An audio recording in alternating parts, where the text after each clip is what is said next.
Hello guys, welcome to my second tutorial. So এই টিউটোরিয়ালে আমরা দেখব কিভাবে ডেটাবেস ইনস্টল করতে হয় এবং আমরা যে SQL কোয়েরিটা লিখব সো সেটার জন্য কিভাবে আইডিইটি ইনস্টল করতে হয় সেটা আমরা এখন দেখব। তো শুরুতে আমরা গুগলে গিয়ে MySQL লিখব। MySQL এর মেন ওয়েবসাইটে যাব। এরপর আমরা ডাউনলোডস অপশনে যাব। ডাউনলোডস অপশনে যাওয়ার পরে আমরা MySQL কমিউনিটি ডাউনলোডসে যাব। যাওয়ার পরে MySQL কমিউনিটি সার্ভারে যাব। তো সার্ভারে যাওয়ার পরে এখানে যেটা আছে উইন্ডোজ 86, 32 এন্ড 64 বিট, এটা কি করব, গো টু ডাউনলোড পেজ। তো গো টু ডাউনলোড পেজে যাওয়ার পরে এখানে যে প্রথম যে ইনস্টলারটা দেখা যাচ্ছে আমরা এটা ডাউনলোড দিব। আমি এখানে অলরেডি ডাউনলোড করে ফেলছি, তাই আমি এখনই এখান থেকে SQL ডাটাবেস সার্ভারটা ইনস্টল হচ্ছে। তো এখানে সেটআপ টাইপগুলো কি কি আছে, ডেভেলপার ডিফল্ট, আপনারা এই চাইলে এটাও ইনস্টল করতে পারেন। লাইক এখানে আপনি এই মাইস্কুয়েল ডেভেলপমেন্টের জন্য যা যা দরকার সবকিছু একবার একত্রে ইনস্টল হয়ে যাবে। তারপর সার্ভার অনলি আছে, ক্লায়েন্ট অনলি আছে, ফুল আছে, কাস্টম আছে। কিন্তু আমি আবার এই কোর্সটার জন্য আমি হচ্ছে কাস্টমটা চুজ করব, কারণ মানে এট দ্য বিগিনিং আপনার বেসিক শেখার জন্য আপনার কাস্টমটা শেখাটাই অনেক ভালো। তো কাস্টম সেট করে আমি নেক্সট দিলাম। এরপর আমার কি কি ইনস্টল করা লাগবে তো সেগুলো আমি চুজ করে দিব। MySQL সার্ভার গেলাম, MySQL সার্ভারে গেলাম। তারপর MySQL সার্ভার 8.0, আমি 8.0 লেটেস্ট দিয়ে আমি ইনস্টল করব। তো 8.0.33 আছে, তো এটা আমি চুজ করে ডান পাশে নিয়ে আসলাম। তো এরপর আমি MySQL শেলটা আমি ইনস্টল দিব।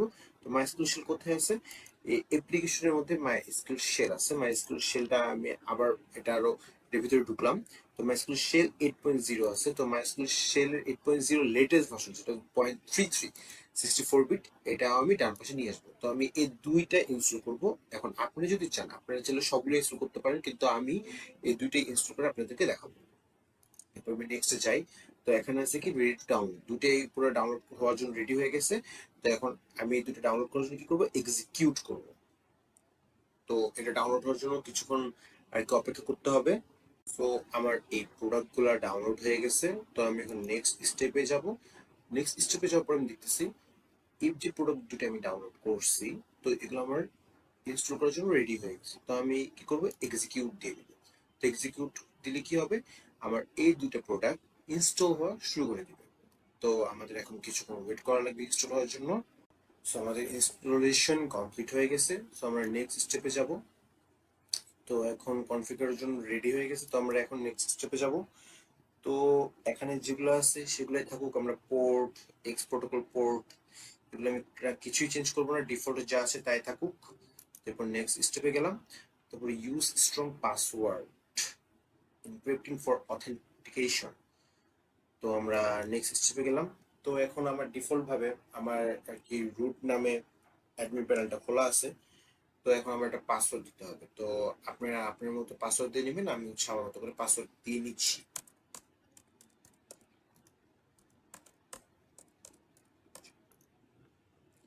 এখানে পাসওয়ার্ড স্ট্রেংথ উইক দেখাচ্ছে, but it's not a problem. Just click on next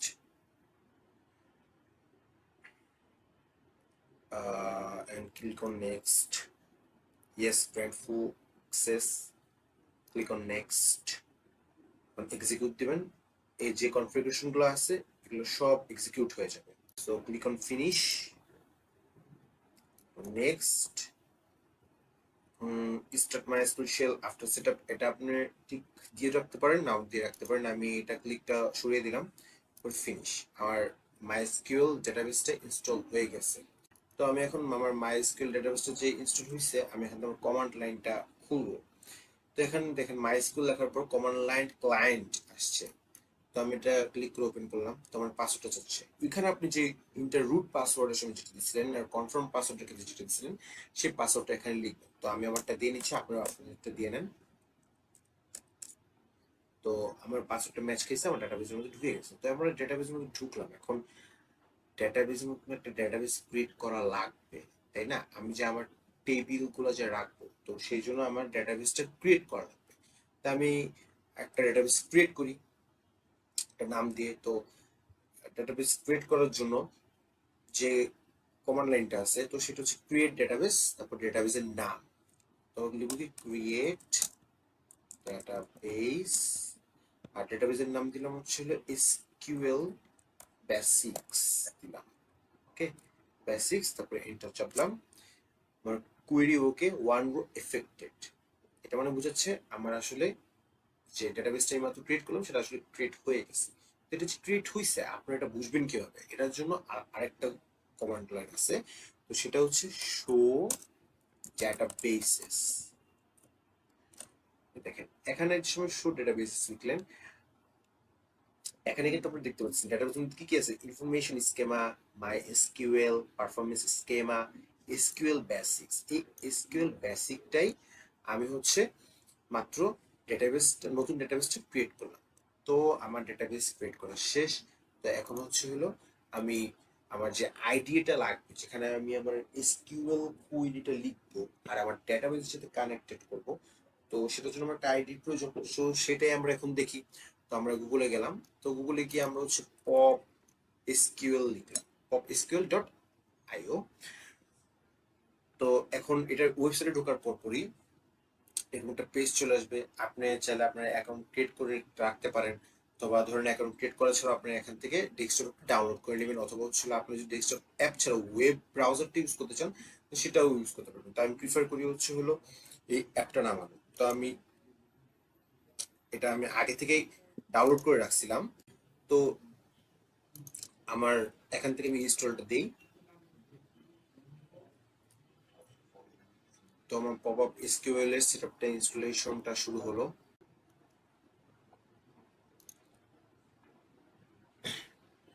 তো আমার পপ আপ এসকিউএলটা ওপেন হচ্ছে। সো এখানে কি দেখাচ্ছে, ওয়েলকাম টু পপ এসকিউএল। তো আমরা এখানে সাইন ইন করতে হবে গুগল দিয়ে।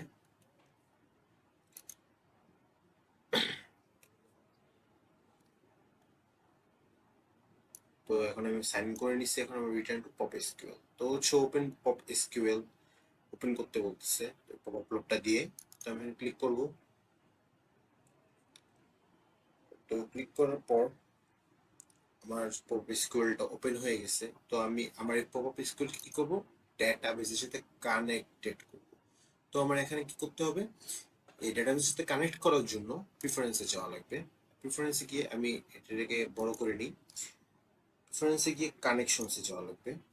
তো কানেকশনসে গিয়ে অ্যাড নিউ কানেকশনে গিয়ে আমার সার্ভারটা কিসে আছে, মাই এসকিউএল আছে, তো মাই এসকিউএল ক্লিক করব। ক্লিক করে আমার হোস্ট নেমটা কি, আমার একটা লোকাল হোস্ট আছে, তো আমার একটা লোকাল হোস্ট লিখতে হবে। লোকাল হোস্ট, পোর্ট যা আছে তাই থাকবে। ডেটাবেসের নাম কি ছিল আমার, দেখে নিই ডেটাবেসের নাম কি ছিল, এসকিউএল বেসিক্স। এসকিউএল বেসিক্স আমি এখান থেকে কপি করে নিই, এসকিউএল বেসিক্স লিখলাম। তো আমার ইউজার নেম পাসওয়ার্ডটা কি ছিল, যেটা আপনারা দিয়েছিলেন ওই সময় সার্ভারটা ক্রিয়েট করার সময় ওই পাসওয়ার্ডটা দিবেন। আর ইউজার নেম হচ্ছে রুট, পাসওয়ার্ডটা হচ্ছে যেটা ডেটাবেস ক্রিয়েট করার সময় যে পাসওয়ার্ডটা দিয়েছিলেন। তো এখানে কানেকশন ট্যাব কি বলছে, connect directly from my computer. এখানে দেখেন লোকাল হোস্ট লেখার পর এখানে কিন্তু রেড মার্কের একটি এরর দেখাচ্ছে। তো কি বলছে, local is not supported for cloud connection. তো লোকাল হোস্ট তো আমার ক্লাউড কানেকশনের জন্য সাপোর্ট করবে না, এটা তো অনলি ফর মাই লোকাল কম্পিউটারের জন্য, তাই না? তুমি কি করবো, কানেকশন টাইপটা আমি এটা ইয়েস করে দিলাম, আর দেখেন রেড মার্কটা চলে গেছে। আমি কারণ কি বলছি থেকে connect directly from my computer. Okay, এখন আমার এটা ডেটাবেসে ঠিকঠাক মতো কানেক্ট হয়েছে নাকি, তো সেই জন্য আমি টেস্ট করে দেখবো। তো আমি টেস্টে ক্লিক করলাম, কি বলছে, লুকস গুড। তো আমি এখন ডেটাবেসের সাথে কানেক্ট করব। কানেক্টে ক্লিক করার পরে এটা কানেক্ট হয়ে গেছে।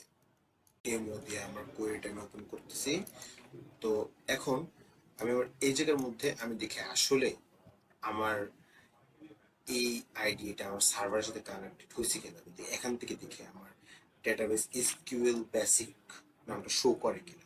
ওকে, শো ডেটাবেসেস, আমি শো ডেটাবেস সিলেক্ট করে রান দিলাম। তো দেখেন যে ডেটাবেসের মধ্যে মাই যে এসকিউএল পারফরমেন্স স্কিমা, এরপরে এসকিউএল বেসিস ডেটাবেসটা শো করতেছে। সো এটা আমার ডেটাবেসের সাথে সম্পূর্ণভাবে ঠিকঠাকভাবে কানেক্টেড হইছে। সো আজকের ভিডিও এই পর্যন্ত।